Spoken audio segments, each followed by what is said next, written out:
এর আগে যেভাবে ছিল তার থেকে কিছুটা পরিবর্তন।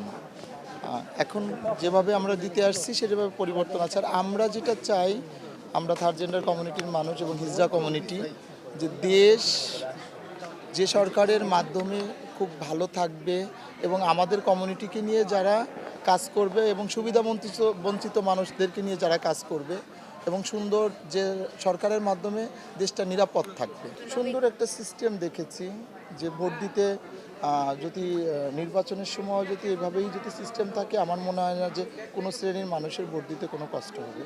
যেসব রাজনৈতিক দল আছে অবশ্যই তারা নারী পুরুষ এবং সার্বিক দেশের যে উন্নয়নের জন্য তারা যে কাজ করবে, অবশ্যই তাদের নির্বাচন ইস্তেহারে অবশ্যই আমাদের বিষয়টা আসা দরকার। যেহেতু আমাদের মেন সমস্যা হচ্ছে 13 সালে একটা গেজেট নোটিফিকেশন হয়েছে, সেটা কিন্তু পার্লামেন্টের বিল আকারে পাশ করে নাই। তা আমি বলবো যে আমার প্রথম দাবিটা থাকবে যে সামনে যে ত্রয়োদশ যে নির্বাচন হচ্ছে, সেই নির্বাচনে যে রাজনৈতিক দলগুলো থাকবে তাদের ইস্তেহারে অবশ্যই আমাদের যে 13 সালের গেজেট নোটিফিকেশন হয়েছে সেটা ধরে যেন অবশ্যই তারা আগে যেন যে প্রথম পরাপর যে সংসদ নির্বাচন সংসদ বসবে, অধিবেশন বসবে, সেখানে যেন আমাদের বিষয়টা বিল আকারে পাশ করা হয়। আমরা বাংলাদেশের নাগরিক, বাংলাদেশে আমাদের জন্ম হয়েছে, বাংলাদেশে যখন ভোটার অধিকার পেয়েছি, তো সুষ্ঠু সুন্দর একটা ভোট সবাই চায়। দীর্ঘদিন পর ভোটে আসছে সবাই, যে ভোটের মাঠটা যদি ফাঁকা না থাকে ভোট দেবে কি করে। এর আগে যেটা হয়েছে, একজনের ভোট আরেকজনে দিয়ে গেছে।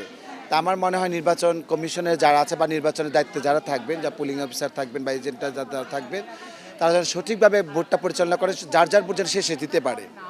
কারণ বাংলাদেশের প্রত্যেকটা নাগরিকের একটা মৌলিক অধিকার এটা, যা আমার ভোট আমি দেব, যাকে খুশি তাকে দেব, কিন্তু সেটার সুযোগ আমাকে দিতে হবে। শুধু আমাকে না, সারা বাংলাদেশে যত নাগরিক আছে সবাইকে দেওয়া উচিত। কারণ ভোট এমন একটা মূল্যবান সম্পদ, আমার ভোটে একটা প্রার্থী যাচাই বাছাই হয়ে যাবে, একটা প্রার্থিতা পাবে। তো গ্রহণযোগ্যতার মাধ্যমে একটা মানুষকে স্যাটিসফাই করে আনতে হয়। আমরা চাই যে এর থেকে যেন আর ভালো পরিবেশ হয়। আজকে পরিবেশটা ভালো আছে, এর থেকে ভালো পরিবেশ হোক, সবাই যেন নিজের নিজের জায়গায় দাঁড়িয়ে নিজের ভোটটা দিতে পারে। পরিস্থিতি যদি বলি, আজকে তো আসলে এটাকে আমরা বলতে পারি তো হচ্ছে আপনার একটা ডেমো। তো সেই হিসাবে তো খুবই ভালো প্রোটোকল দেখলাম, বাহিরের আপনার খুব ভালো সিকিউরিটি সিস্টেম, ভেতরে আসছে, তারপর এখানে লাইন অনুযায়ী সব কিছু খুব সুন্দর করেই হচ্ছে। এখন আসলে নির্বাচনের দিনও যদি পরিবেশটা এরকমই থাকে তাহলে তো আমাদের জন্য খুবই ভালো। এবং আমরা চাই যে ভবিষ্যতে যে আসবে বা যারা আসবে তারা যেন সবাইকে নিয়ে চিন্তা করে। শুধুমাত্র যে আমাদেরকে নিয়ে ভাবতে বলবো স্পেশালি, ব্যাপারটা এরকম না। আমি কাউকে স্পেশালাইজড করতে চাই না।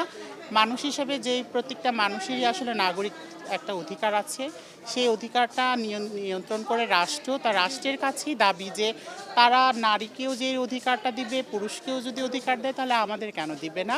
এবং আমাদের যদি দিতে হয় আমরা কিভাবে নিব সেই ওয়েটা বলে দেখ। আমরা আসলে স্পেশালাইজড কোথাও হতে চাই না যে নারী পুরুষের লাইনের পাশাপাশি আলাদা একটা আমাদের লাইন থাকুক।